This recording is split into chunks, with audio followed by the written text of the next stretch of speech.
What's going on, guys? Tyler here. Just got back from the beautiful country of Ecuador, where I spent a few days in the city of Guayaquil, and I told myself I was going to try their national dish, which is guinea pig, if I happened to walk past any kind of street vendor who was selling it. I didn't actually see anyone selling it, so I didn't get to try it. Maybe I wasn't looking that hard. I can't really blame myself, but I was going to try it if I saw it. I didn't see it, so maybe next time. But anyway, I've been back here for a couple of days now and feeling the way that we usually feel when we get back from traveling or vacation. We might just be feeling a little bit bummed out that we have to get back to our daily grind. And the past couple of days, I've just been feeling a little unmotivated. We have those days every now and then, even if you don't suffer from depression. Fortunately, I have never had a major issue with depression or anything like that. Not like I have with anxiety in the past, but I do have, just like everybody, we have those emotional states, those days where we do feel a little bit depressed. And for that reason, I started thinking about what kind of tips I could give you guys on the days where you might be feeling a little bit depressed. And I did come up with 2 things that I consistently, anytime I do them, I will consistently feel depressed afterward. So let's dive right into those things. So hopefully you can avoid them in your own life. The first thing that I do that consistently makes me feel depressed is if I just spend too much time inside watching TV or playing video games. The problem with this is that playing video games boosts your dopamine by about double. That's a 100% increase in dopamine in your brain. That's the feel-good neurotransmitter that we get as a reward. So as we're playing the game, as we're winning, as we're beating our friends, whatever game you're playing, you're feeling great. You're getting this dopamine rush. But the problem is, if you start this early in the day and you play for hours upon hours, by the end of the day, you're probably going to be feeling that dopamine exhaustion. You're going to be feeling burnt out, and you're not going to be getting enjoyment from it anymore. You're going to feel depressed, basically.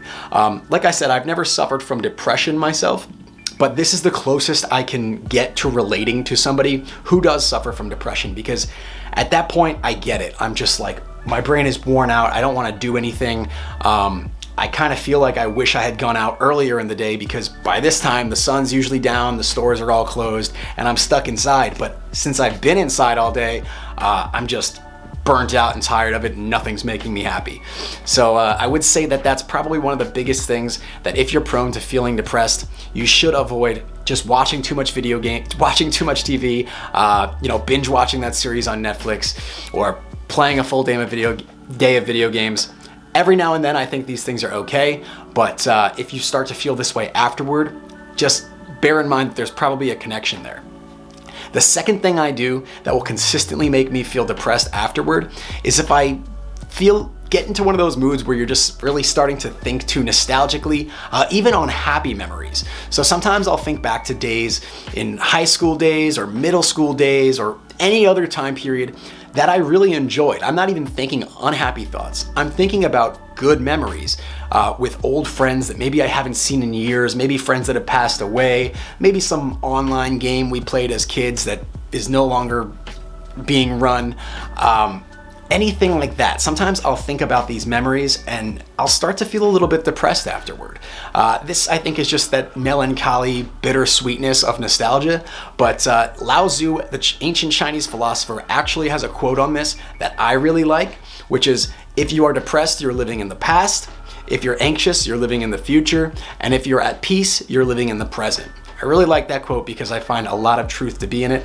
And anytime I start to live in the past, I start to feel depressed. And anytime I start to live in the future and I worry too much about that big assignment, whatever, in the next week or two, I'll start to feel anxious. And that's how the two kind of go hand in hand, and why people who are prone to anxiety might be prone to feeling depressed and vice versa. But those are the 2 things I noticed that I am trying to avoid, because they do throw me into a little bit of a rut, which becomes a cycle, and then it's just hard to get out of that vicious cycle. But if you guys agree with these 2 things and you also find that they make you feel depressed if you engage in them, like the video below so that I know that you agree. If you don't agree, don't dislike it, but just leave a comment instead and let me know what kind of things make you feel depressed instead, because maybe somebody else will read that comment and it'll be helpful to them in dealing with their own down days. But that's all I have for you guys today. If you're new to the channel and you like this video and want to see more like it, please don't forget to subscribe and hit that notification bell down below. That's all I got for you guys. Thank you so much for sticking to the end. I'm going to catch you next time.